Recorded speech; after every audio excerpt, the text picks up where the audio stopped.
How did you end up in Spain? How did you sort of matriculate there?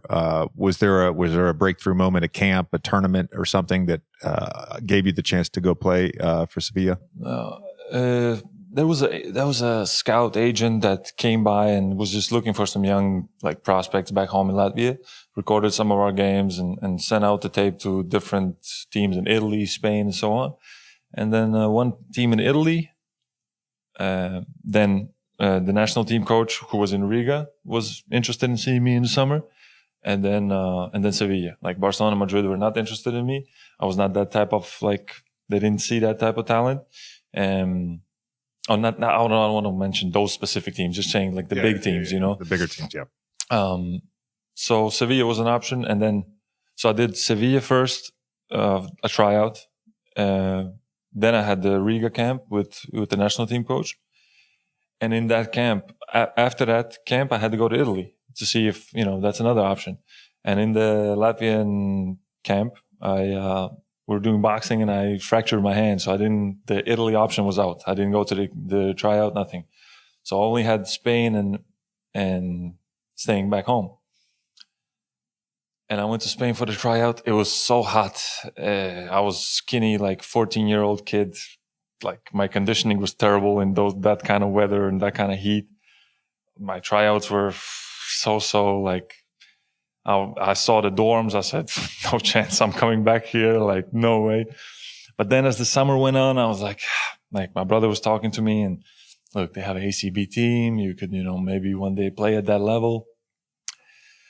And I was like, okay, I started to put it in my head. And at the end, boom, made the decision to go there and spend 5 years there.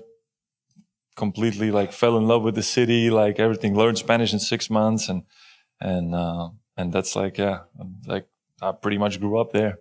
I was thinking about the culture shock initially, but then I just realized there was also a weather shock, like an actual climate shock for you. Oh my God. Wait, what? I have a question though. What were you guys like bare knuckle boxing in training camp? No. We're doing sparring. We're doing gloves sparring. On. With gloves helmets on. Good question. I don't think so. I don't think so. Your sort of growth there, in Spain. When did you sort of realize that you weren't just going to be an ACB player and that you were a real NBA prospect?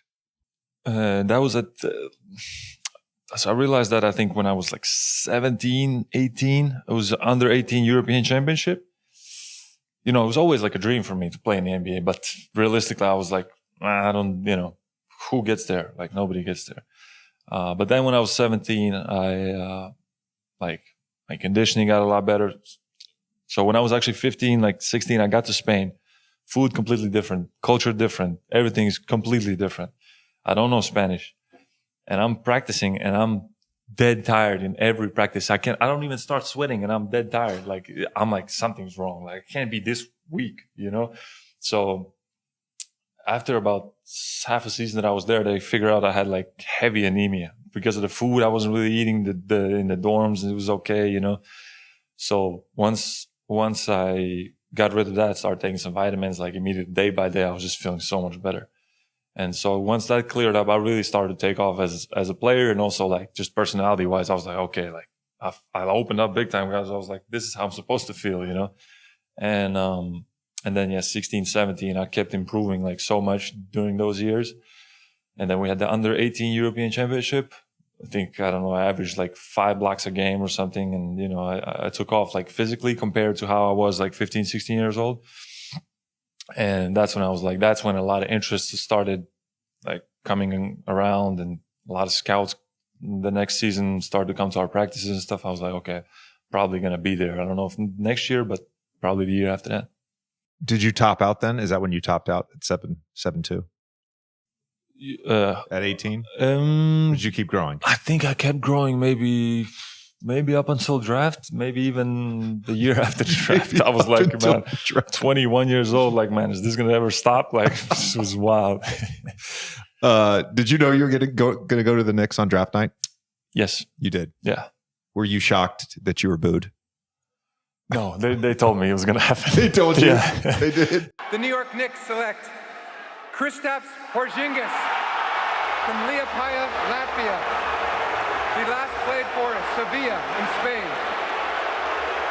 Yeah, we're like, if the Knicks actually pick you, it might happen. And it did happen. I was looking through the picks after you from 5 through 12. I'm not sure who they wanted. Like Devin Booker was the next really good player. He was 13. At that time, like Justice Winslow was like, like a big name. And there were some other guys. Moutier I think he played in China before that. So he had like some hype that, he already played pro. So there were some guys for sure. Have you ever seen the Tingus Pingus viral video? Yeah, I have. Yeah, of course. Who the fuck is this? Who the fuck is Tingus Pingus? I never heard of fucking Latvia. Do you remember the first time you watched it? I think probably that day on draft night. Draft night. Richie showed it to me this morning. It's the first time I've not ever seen it. Oh, no, wow. It's classic. Yeah, it's Who the fuck is Tingus Pingus? oh man.